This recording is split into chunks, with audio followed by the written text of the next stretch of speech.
I am Sanem. Glad to see you here. How are we today? Merhaba. Pazar sohbetlerimize hoş geldiniz.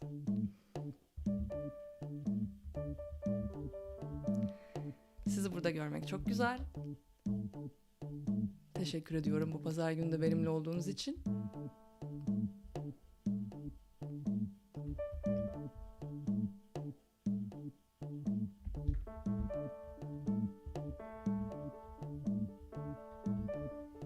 Today I'm talking to you from Istanbul. Finally I'm here.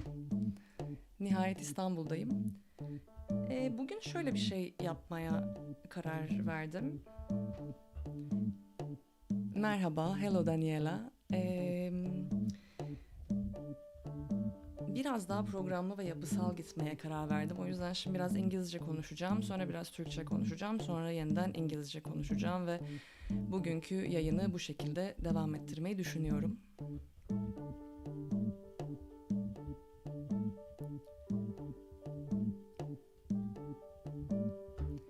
I'm from Istanbul. Today I'm in Istanbul. Finally. Merhaba Fırat Bey, siz de hoş geldiniz.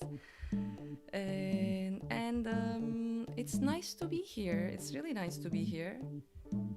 It's just that I had to uplift my mood because you know what happens when you finally, after having to work a lot and after having to do a lot of things, when you finally settle down,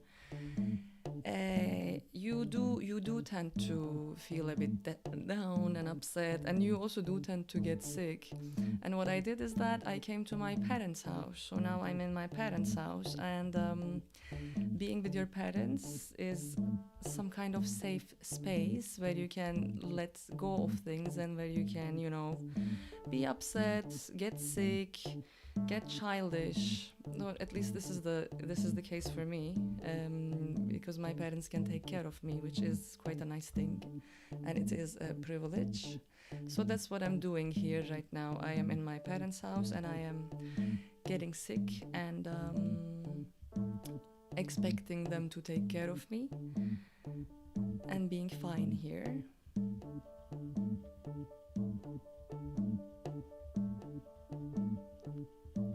Hey Ariana.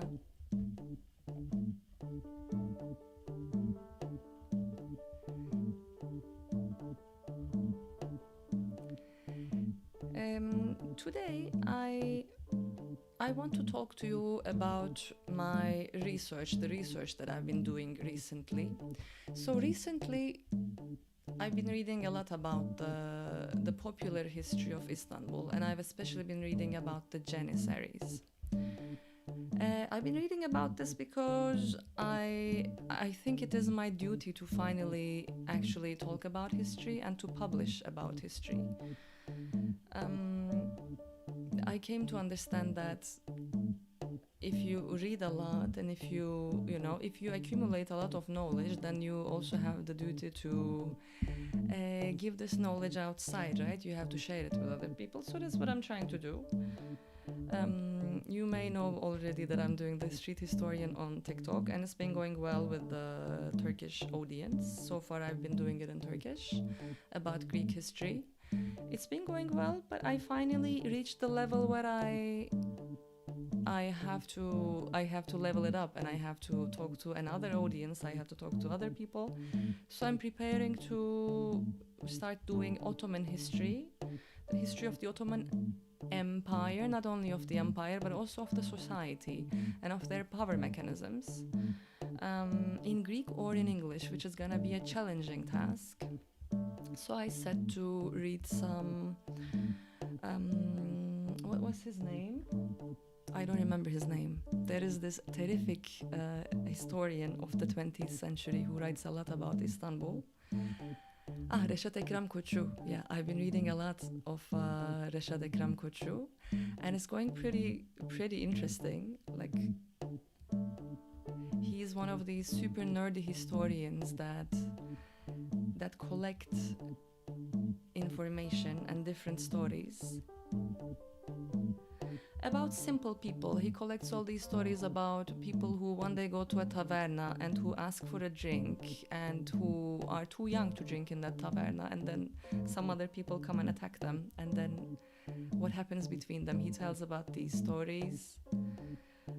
His story is his merit of being a historian is in all of those little details. It's in these small, very detailed stories that he gives about people. Just like I said with this taverna example, or another example could be the stories of simple people, of laymen, of how they choose their professions, for instance, what they do for a living, how they choose what to do for a living, how they go about with it, how these different choices affect their livelihoods and opportunities.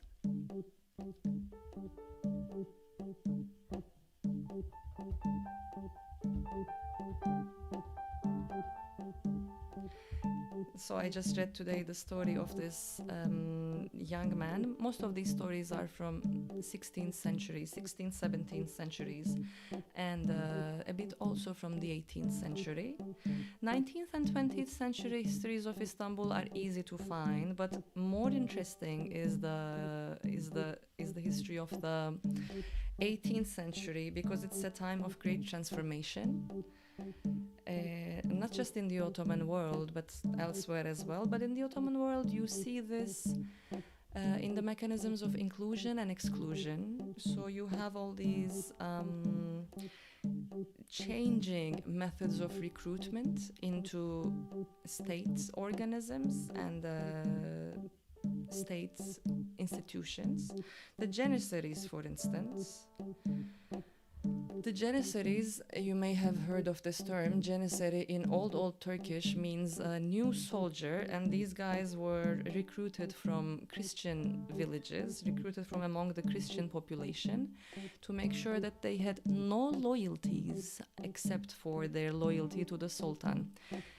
The Ottomans were quite scared. They were really afraid that if they recruited Turks into the state mechanism, the Turks would sooner or later rebel against them. The Ottomans were just a branch of the Turks. They were just a group of the many different nomadic tribes that had migrated to this part of the world and that were making a living and that were building states and little central organizations, little or big.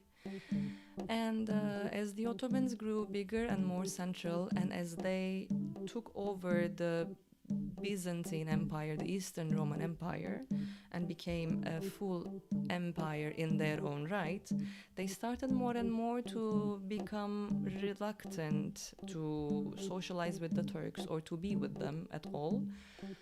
And they invented these various mechanisms to exclude Turks and Muslims from power. When I say they excluded Muslims, there is a very important difference, a very important subtle difference to keep in mind here. It is that only Muslims could serve in the empire, but these Muslims who could serve in the empire as soldiers or as statesmen, they had to have non-Muslim origin to make sure that they could not claim power for themselves and for their own families. So this created this strange system of devşirme, or pedomazoma, as they call in Greek, where Ottoman officials got on tours every now and then, and they went around in Christian villages mostly to recruit young boys who were healthy and smart to serve in the Ottoman army or in the Ottoman state. This is, of course, a very bad and painful memory for the Christians. Actually, in the Greek literature, there is a whole list of legends about this.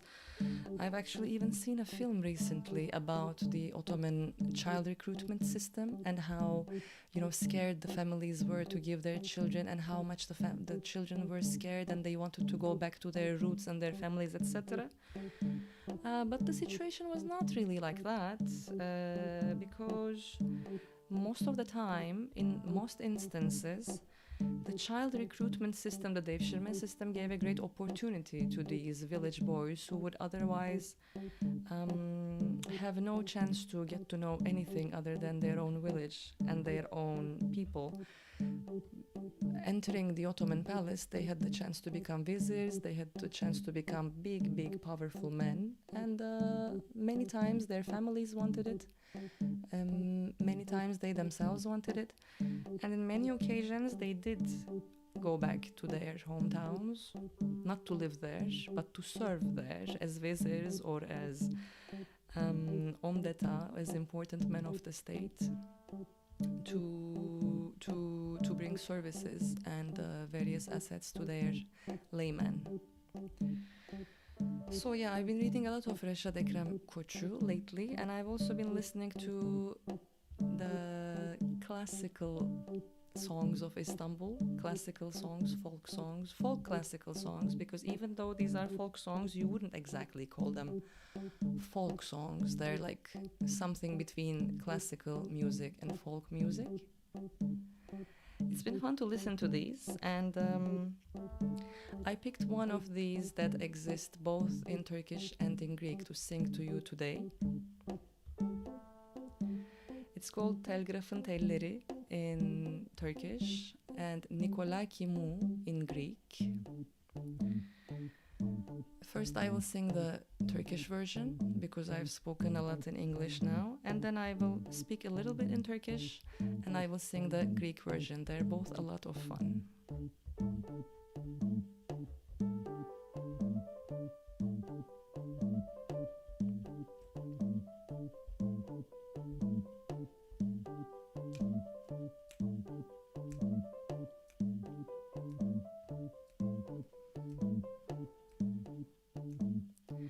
Telgrafın tellerine kuşlar mı konar?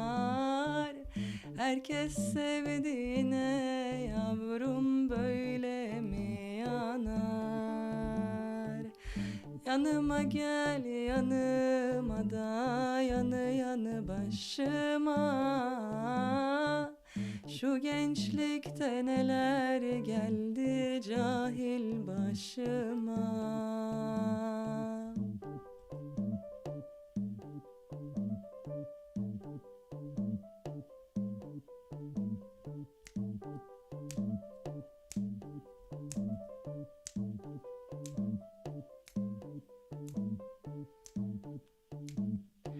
Telgrafın tellerini arşınlamalı,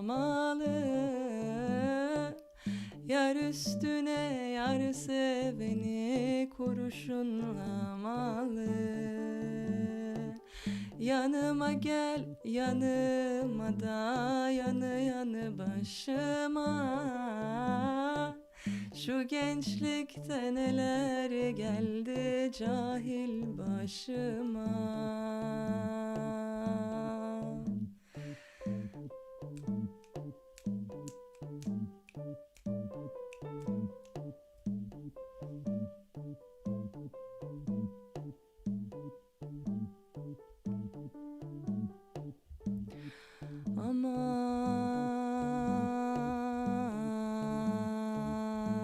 Aman telgrafın telleri,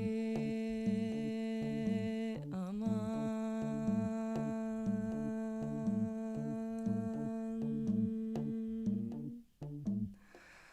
So this was Telgrafın Telleri. It's a classical folk song from Istanbul. Telgrafın telleri de söyledik. Birazdan bunun Yunancasını da söyleyeceğim. Şimdi birazcık Türkçe konuşmayı düşünüyorum. Şu basımızı yeniden şey yapalım. 1 minute. Evet, bu ara çok Reşad Ekrem Koçu okudum dediğim gibi. Ya az önce bunu anlatıyordum yani. The internet is a magnificent place. İnternet muhteşem bir yer gerçekten. Bir yandan şunu düşündüm, yani haftalardır çeşitli yerlerde bulunuyorum. O şehirden o şehre gidiyorum. Yani bu bir şikayet etmiyorum asla. Yani böyle bir hayat yaşayabildiğim için çok şanslı olduğumun farkındayım. Ama enteresan bir şeyi gözlemledim kendimde ve bunu başka insanlarda da gözlemliyorum. Dışarı çıkmak istemiyoruz ya. Yani hiç canım dışarı çıkmak istemiyor. Genelde gittiğim yerde yakın bir arkadaşımın, bir akrabamın, böyle sevdiğim, güvendiğim bir insanın evine sığınıyorum. Kapağı oraya atıyorum. Eee, Koltuğa uzanıyorum ya da işte bir mutfaktaki bir masa sandalyesine bir yere uzanıyorum ve öyle orada kalıyorum yani günlerce. Hani yeni bir şehre gitmişim, gideyim ben burayı biraz gezeyim, bir şeyler göreyim gibi bir modum olmuyor. Görmek istediğim insanlar varsa onları görmek için çıkıyorum. Ki o bile çok zul gibi geliyor yani. Sevdiğim insanları görmek için dışarı çıkmak bile zor geliyor. Eee, Onun dışında da evde oturuyorum ve böyle takılıyorum işte. Çünkü internet var. Bu yüzden bunu yapabiliyoruz. Ben mesela şeyi çok iyi hatırlıyorum kendimle ilgili. Küçükken asla evden çıkmadan bir gün geçiremezdim. Asla yani. Çünkü hayat dışarıda ve her şey dışarıda oluyor gibi gelirdi, öyle düşünürdüm ve kesinlikle her gün evden çıkmam gerekirdi. Şu an evden çıkma ihtiyacı duymuyorum çünkü internetten görüşebiliyoruz ve bu çok da güzel bir şey. Ama çok da abartmamak lazım yani, biraz onu da fark ettim. Mesela bu internetten bu performansları yapıyorum pazar günleri, bu çok güzel bir şey. Burada olmanız ve beni dinlemeniz çok güzel bir şey, bundan çok keyif alıyorum.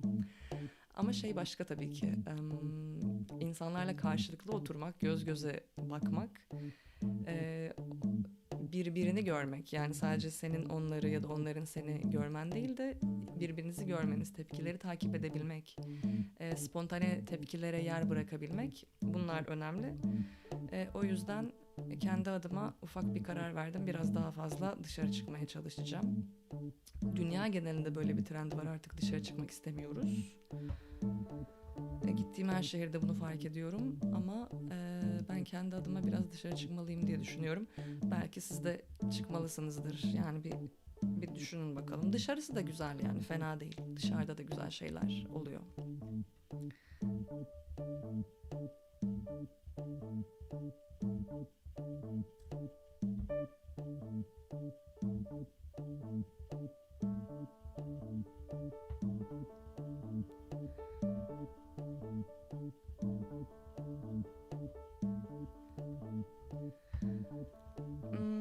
Evet. Biraz İstanbul tarihiyle ilgili çalışmaya çalışıyorum son dönemde. Eskiden de bu konuyla çok ilgilenirdim. Hatırlıyorum, bir hikaye yazmıştım yıllar önce. Bizanslı bir adamın yaptığı bir zaman yolculuğuyla ilgili bir hikaye yazmıştım. Adam birdenbire uyanıyor, kendini bir sabah şeyde buluyor. Bizim zamanımızın İstanbul'unda buluyor, 2000'lerin İstanbul'unda buluyor. Ama adam Bizans zamanlarından beri İstanbul'u görmemiş. Adam aslında Bizans zamanlarından beri yaşamamış, çünkü adam bir Bizanslı. Ve birdenbire bir sebeple yanlışlıkla bir zaman makinesine falan atlıyor herhalde. Kendini 2000'li yılların İstanbul'unda buluyor. İşte köprüler, arabalar, cep telefonu denen o büyülü icat henüz hayatımızda o kadar yoktu. İnternet de yoktu ama ona rağmen 1400'lü yıllardan bugünlere ışınlanmış bir insan için durum son derece şaşırtıcı ve şok ediciydi. Ben de onun hikayesini yazmıştım. Bu Bizanslı insanın hikayesini yazmıştım. O zamanlarda şeyi seviyordum yani. Zaten tarihi sevme sebebim bence İnsanların farklı kafa yapıları ve zihniyetleri. Yani hani biz şey düşünüyoruz mesela, bugün ilk akla gelen şeydir. İşte Bizanslı birisi Türklerin yürüttüğü İstanbul'a gelecek de Bizanslı biri Türklerin yürüttüğü İstanbul'a gelecek, Türklerin yönettiği İstanbul'a gelecek de işte Türkçe konuşulmasından rahatsız olacak ya da işte böyle milliyetçi duyguları kabaracak falan gibi şeyler aklımıza geliyor. Çünkü biz bugün böyle yaşıyoruz ama eski insanlar pek de öyle değillerdi yani. Öyle onun hikayesini yazmıştım. Güzeldi, tatlı bir hikayeydi. İstanbul'la bir tarihçi olarak ilgilenmek de şu bakımdan hoş. Biraz insan kendi nostalji hissiyle baş etmeyi öğreniyor. Çünkü hayatta ilerlerken, yaşımız ilerlerken sürekli bir şeyleri kaybediyoruz ya, sürekli bir şeyler değişiyor. Özellikle doğup büyüdüğünüz şehirde herhalde bu çok belirgin oluyor. Belki benim büyüdüğüm şehir İstanbul olduğu için bu çok belirgin oluyor. Mesela İzmir'de bunu çok fazla görmüyorum. İzmir bana o şoku vermiyor. O gittiğimde aman tanrım burada neler olmuş, burası niye bu hale gelmiş şeklinde bir şok yaşamıyorum. Ama İstanbul'da sürekli her şey kayboluyor, her şey değişiyor. Alıştığımız, bildiğimiz mekanlar sürekli yok oluyor ve yenileri ortaya çıkıyor. Bu yenilerine alışmamız gerekiyor. Bu da pek de kolay bir şey değil. O yüzden daha eskilere bakmak daha hoş oluyor. Çünkü yani biz nasıl kaybettiysek onlar da kaybetti gibisinden bir hisle en azından. İnsan bir teselli yaşayabiliyor. O yüzden işte Bizans olsun, Reşat Ekrem Koçu olsun, bu aralar İstanbul tarihiyle ilgileniyorum.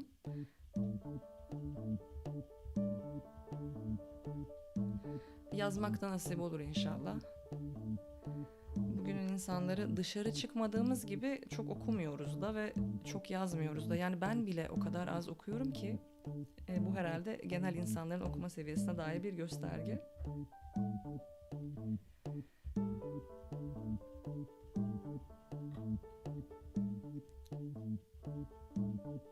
Ama bildiklerimizi paylaşmamız gerekiyor.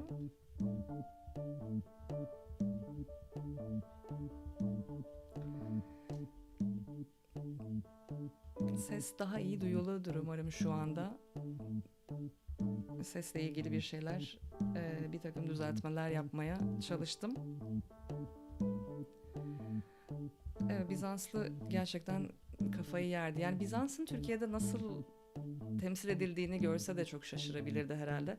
Aslında Bizans'a dair temsillerle ilgili yapılması gereken çok ciddi çalışmalar var Türkiye'de. Bunların bir kısmını umarım yapmak bana da nasip olur, başkalarına da nasip olur ama Bizans'la ilgili düşüncelerimiz, inandıklarımız, inanmadıklarımız gerçekten kendimize dair ve tarihimize dair ne hissettiğimizi de çok gösteriyor aslında. Ben küçükken Kahpe Bizans filmi vardı, onu hatırlıyorum. Güzel, enteresan da bir şarkısı vardı. O şarkının daha sonra bir Yunan halk şarkısı olduğunu öğrendim. İlerleyen programlardan birinde belki kullanabilirim, bu filmden de bahsedebilirim. Bir de şey vardır hep Bizans'la ilgili hikayelerde, filmlerde. Yani Türkler hep bir savaşçı olarak temsil edilir. Bir tane erkek savaşçı olarak temsil edilir. Öyle çok da değil. Bunun gerçekten ne kadar uzak olduğunu söylemeye herhalde gerek yok. Bir savaşçı hiçbir şey yapamaz. Birkaç savaşçı en az. Ve yani Türkler öyle çok kahraman etosuna sahip olan bir topluluk da değillerdi. Özellikle eskiden. Grup olarak hareket eden örgütçü bir topluluklardı. Zaten sadece dünyanın bu tarafında değil, gittikleri hemen hemen her yerde devletler kurmuş olmaları da bunu gösteriyor. Yani örgütçü insanlar olduklarını gösteriyor. Ama Türkiye'de 70'lerden itibaren başlayan Bizans tasvirlerinde hep bir şey var. İşte bir tane kahraman savaşçı var. O kahraman savaşçı çok kahraman. Tek başına herkesi yeniyor. Bütün düşmanları tek başına indiriyor. Bütün kadınlar ona hasta. Mutlaka bir tane Bizans prensesi vardır. İşte ona çok aşık olan, onun uğruna her şeyini bırakan, onun uğruna vatanına ihanet eden, ailesine ihanet eden, her şeye ihanet eden birileri oluyor mutlaka öyle. Yani sürekli bir istisna hali, sürekli bir o kahramanın kendi kişisel özellikleri ve başarılarıyla, becerileriyle elde ettiği bir başarı, elde ettiği bir zafer haline bakıyoruz sürekli Bizans'la ilgili filmlerde ve çizgi romanlarda. Çünkü filmler kadar çizgi romanlar da var 70'lerde Bizans'a dair yapılan ve çok sayıda. Bu enteresan. Bu muhtemelen Türk milletinin o yıllardaki, özellikle 70'lerdeki dünyaya karşı gelme, tek başına bütün dünyayla savaşma hissini yansıtan, onu temsil eden bir durum diye düşünüyorum.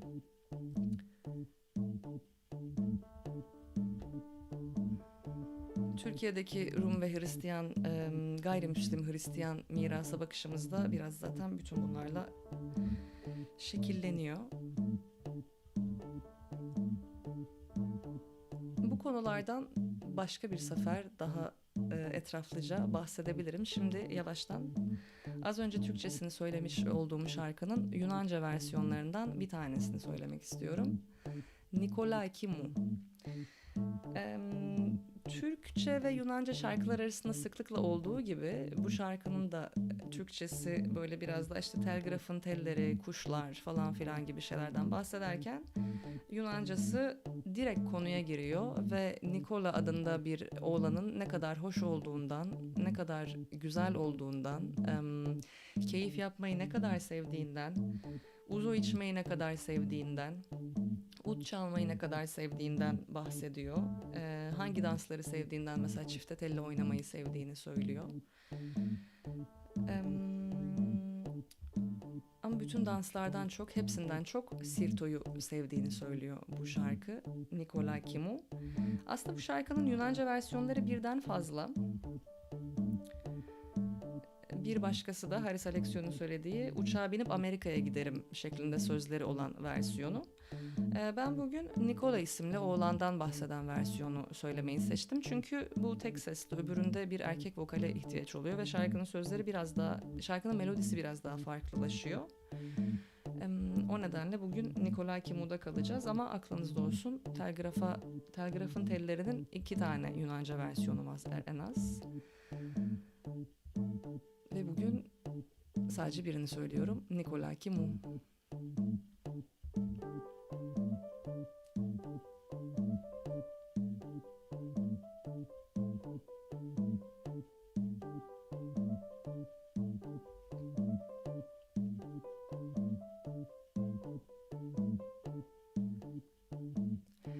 Τι θα γίνω εγώ με σένα, αχ Νικολάκη μου, που σ' αρέσει το κρασάκι, αχ αγοράκι μου, που σ' αρέσει το κρασάκι, αχ αγοράκι μου. Τι θα γίνω εγώ με σένα, αχ Νικολάκη μου.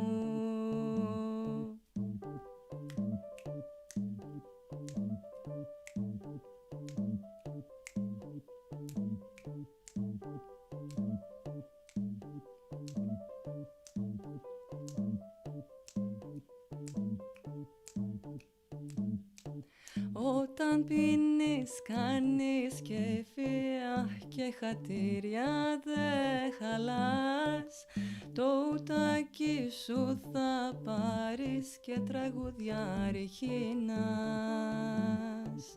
Όταν πίνεις κάνεις κέφι, αχ και χατήρια δε χαλάς, το ουτάκι σου θα πάρεις και τραγουδιά αρχινάς.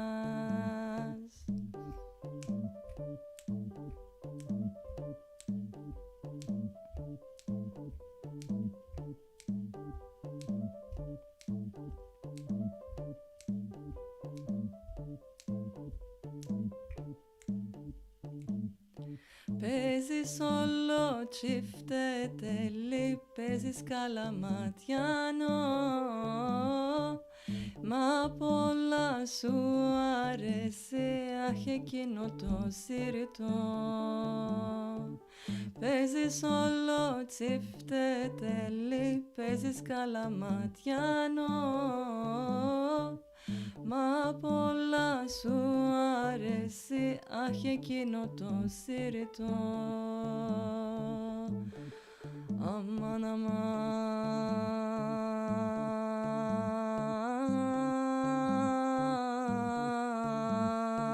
Νικολάκη, τι θα γίνω με σένα,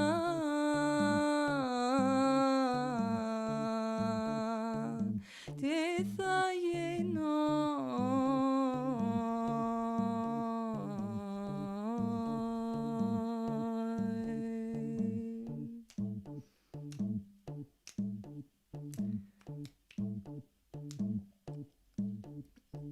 Yeah, this song can be continued with a nice little amane. Εγώ δεν το έχω σήμερα. Άλλη μέρα θα προσπαθήσω. Γεια σου Βασιλική μου. Hello, hello. Welcome to Sanem's Sunday Service. Pazar sohbetlerimize devam ediyoruz. Burada olduğunuz için teşekkür. We talked about a variety of things. I just sang the Greek version of the song, which I sang also in Turkish. And just to refer to a subject that I have picked up on in the last show, as happens often, the Turkish version of the song is about the lines of the telegraph. You know the telegraph system.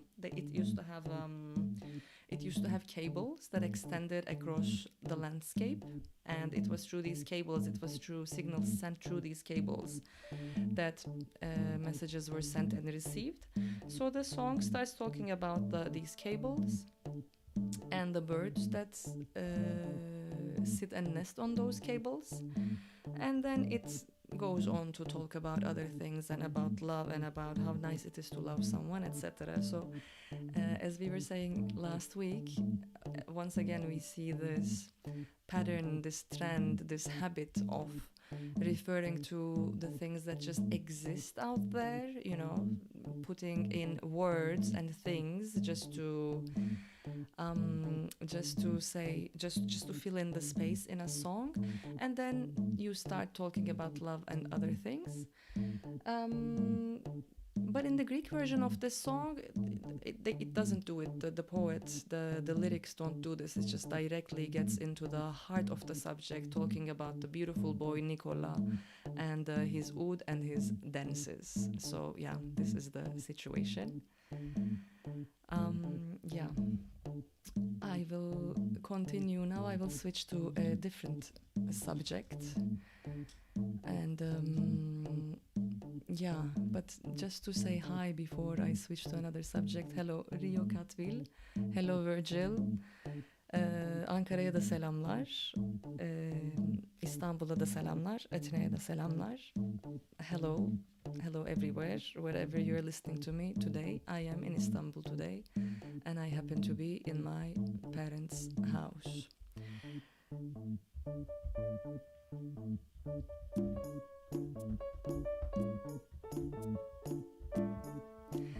So I've told you already that for a while now I've been on TikTok. Actually, I just started using all social media more actively because I noticed that this is an exceptional opportunity which will probably never again be found in the history of humanity, that social media will exist to this extent and it will be so democratic. Therefore, I decided to take this opportunity also for some personal reasons. I need more dopamine than usual these days, and I need more community than I used to, and I really don't want to go out, so I'm on social media. But also there's this thing that I noticed is that writing exists, text exists, because voice recording and video recording methods did not exist until very recently. If people could just record their voices, they would not need an alphabet. During the times when they invented the alphabet, if they could just record their voices, I'm quite certain they would not have invented the alphabet, they would not have dealt with it.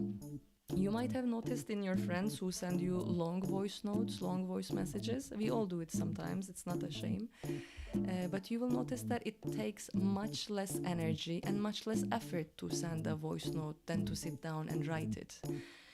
This actually means that writing is a better way to develop your ideas. It's a better way to develop thoughts and opinions.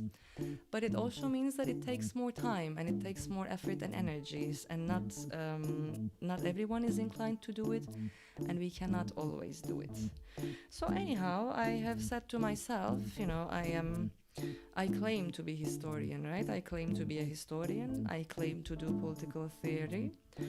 I have spent a big part of my life reading. So it's time for me to publish these things in whatever way I can. And one of these ways of publishing is this new place called TikTok. So I've been doing that, and it's really interesting what kind of things pick up on TikTok and what kind of things do not pick up. So like sometimes I refer to a subject which is very dear to me, such as street animals, and which I expect it to create some sensation, but it does not. And then I just say something very casual, something that seems very insignificant to me, and it becomes a sensation. It becomes something, like it becomes a subject that people pick up on and they like to talk about a lot.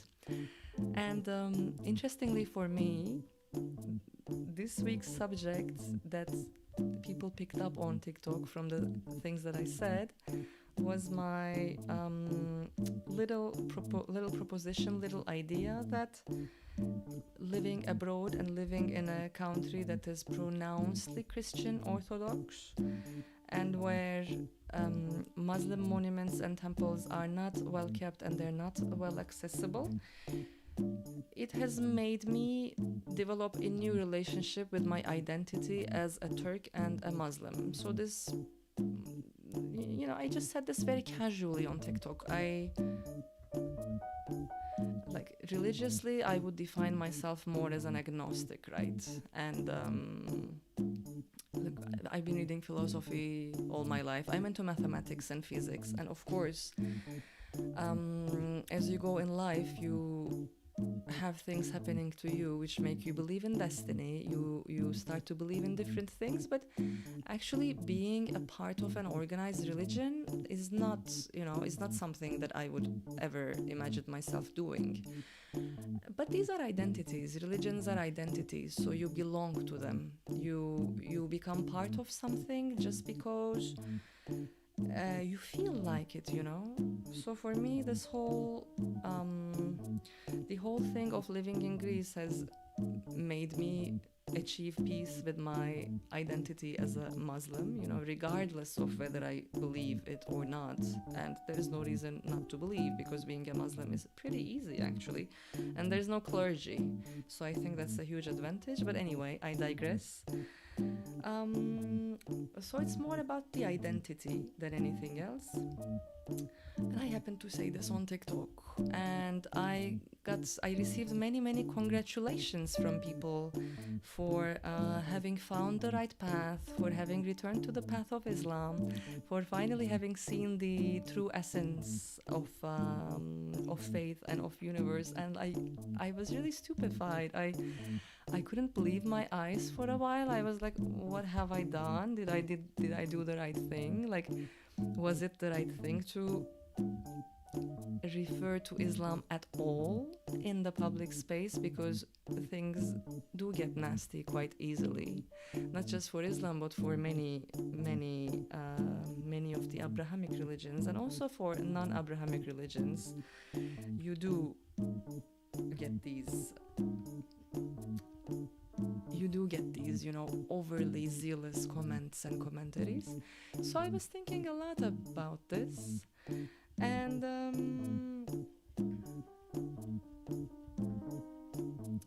growing up in Turkey, I also feel allegiance to other identities, The non-Muslims of Turkey have been, like, they constitute an identity group to which I have tried to keep a loyalty, because no one seems to be loyal to them.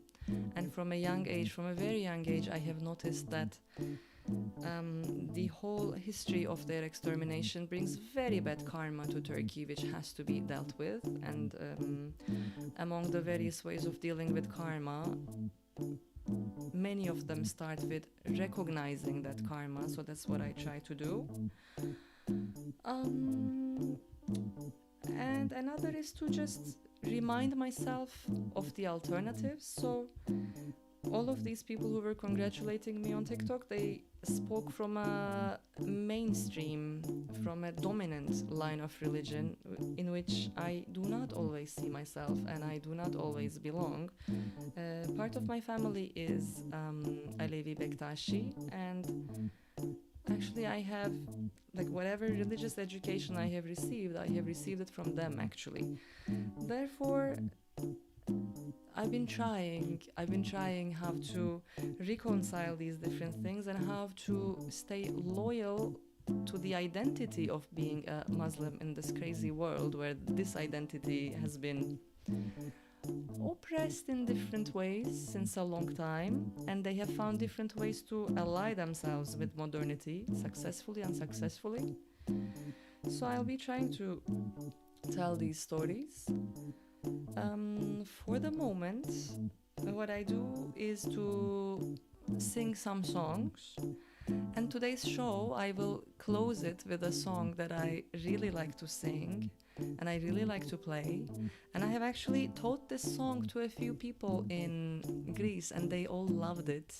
So yeah, it's my little source of pride that this little Alevi Bektashi deyişi is now known and sang among different people in Athens. So it's gonna be Bugün bize pir geldi, gülleri taze geldi. And I will close this show with this long deyiş. In case you don't know about the Alevi religion is supposed to be the Islamic version of the original paganic religion that the nomadic Turks used to belong to. And it's an oral tradition. Actually, the main difference of the Alevi Bektashi tradition from the dominant tradition, if you leave aside all the philosophy and all the theory and everything, it is that the Alevi Bektashi religion has been mostly a rural tradition, while the Sunni religion has been an urban tradition.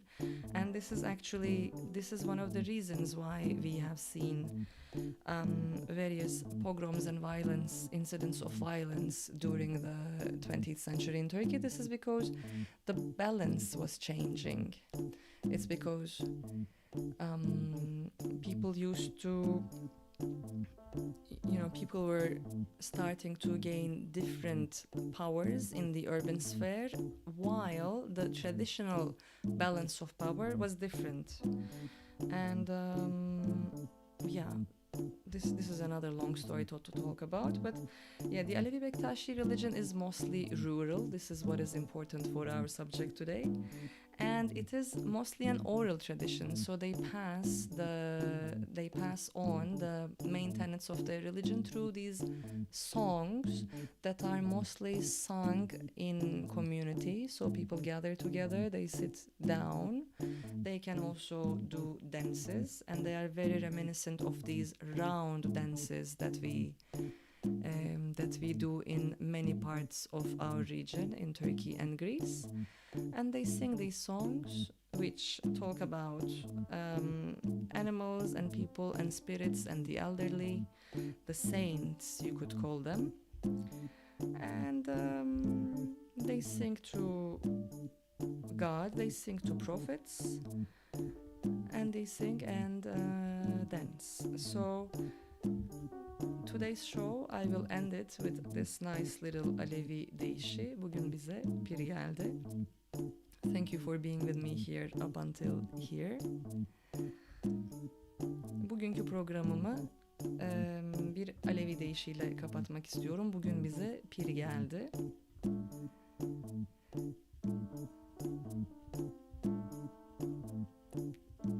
Çok sevdiğim bir deyiştir. Yunanistan'da birçok insana da bunu öğretme şansım oldu. Söylemeyi de çok severim. Bugünkü pazar sohbetlerimizi bu şarkıyla birlikte sonlandıracağız. Bu arada mesajlardan Nikocuğum, hoş geldin. Glad that you catch me live today canım. Aydın, sanırım İstanbul'da yağmur var. Sesimin kesilmesine üzüldüm açıkçası. Ama teknolojiyle bazen böyle şeyler olabiliyor. Kusura bakmayın. Pazar sohbetime katıldığınız için teşekkür ediyorum. Herkese benimle olduğunuz için bu akşam da teşekkür ediyorum. Ve bugün bize pir geldiği söyleyerek programı yavaş yavaş sonlandırmak istiyorum bugün de.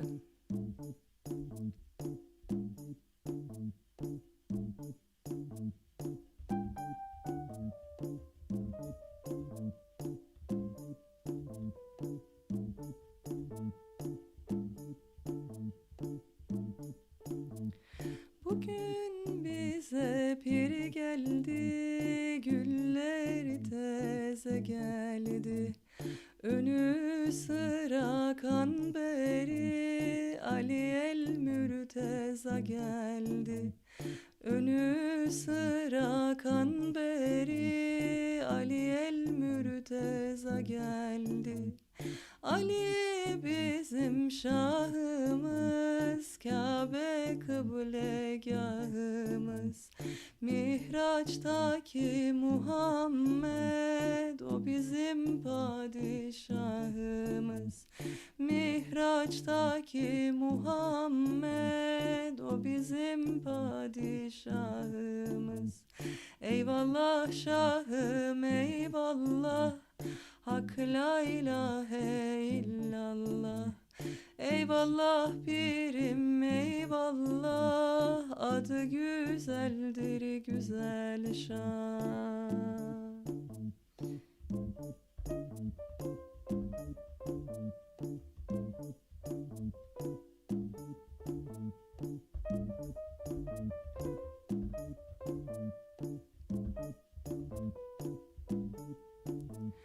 Padişahım yaradan, okur aktan karadan. Ben pirimden ayrılmam, 1000 yıl geçse aradan. Ben pirimden ayrılmam, 1000 yıl geçse aradan. Aramı uzattılar, yarama tuz bastılar. Fazlıdan bir kul geldi, Bedestan'da sattılar. Fazlıdan bir kul geldi, Bedestan'da sattılar. Eyvallah şahım eyvallah, Hak la ilahe illallah. Eyvallah pirim eyvallah, adı güzeldir güzel şah. Sen Ali'sin güzel şah, şahım eyvallah eyvallah. Sen Ali'sin güzel şah, şahım eyvallah eyvallah.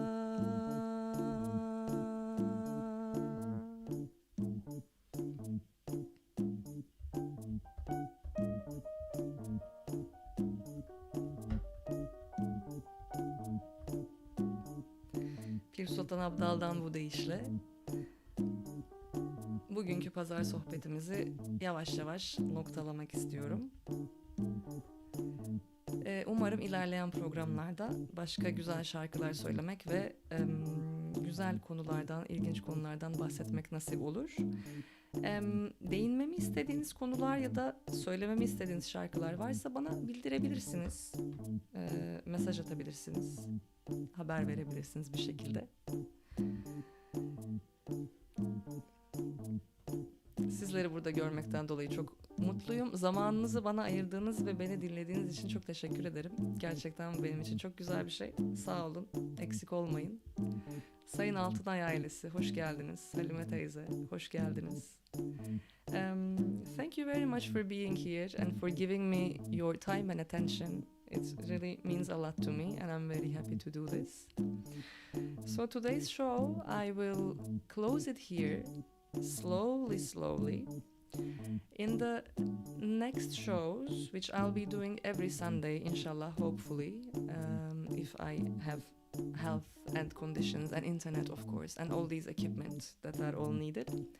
I will continue with different subjects and songs, and you are very welcome to suggest me songs and subjects to talk about and to criticize and to endorse. Yeah. Thank you very much. Much love from Istanbul. Thanks a lot for being with me. May the force be with you in these rainy, rainy days. All the best. Take care. Bye.